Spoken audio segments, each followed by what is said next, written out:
On May 28th at the Horseshoe Bay ferry terminal, a 4-year-old boy was killed in a bus accident that left his mother in critical condition. For the first time since that life-altering moment, Clineu Machado shares his story of his son Leonardo's final day, the journey to recovery for his wife Silvana, and his frustrations with the institutions who he thought were there for support.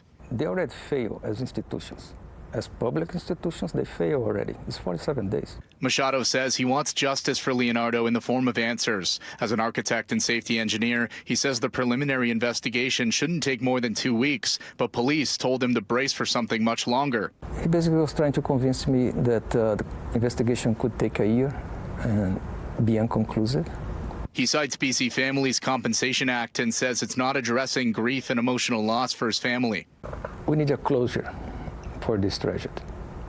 I'm not a revengeful person. I don't want to in any way see this driver behind bars or behind in prison, nothing like that. Quite the opposite. He has a burden worse than mine. Machado described his son as a joyful, exuberant blessing who was born with a generous heart. The last day he ever spent with Leonardo was something Clineu will cherish forever. He opened the door, jumps on the bed, grabbed my hand and said, "Papa, let's play." I said, "Oh my God, okay, let's play." I was like a zombie, tired, say, "Okay, let's play." I'm happy for the moment. I didn't know it was the last one, but was very special. I have to ask about that day. Are you able to tell us about that moment from your perspective? The Lionsgate Hospital called me. I saw the name on my cell. Said, I thought about not answering. Said, Lionsgate Hospital. It must be a wrong number, no? Your wife is being involved in a bus accident. Can you come and support her? We arrived there around almost 5 p.m. And then he bring me to a small room, family room. He give me the news about my wife.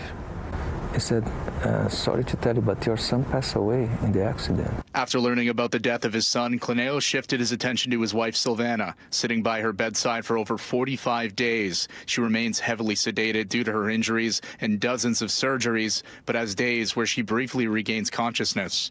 I was there one afternoon. This was about 3 weeks in the process from the accident. She said, suicidal. She said in English. It was one of the first times she spoke, I said, "Oh my God." As days turned to weeks, unsure his wife would survive, Clineu made an impossible decision.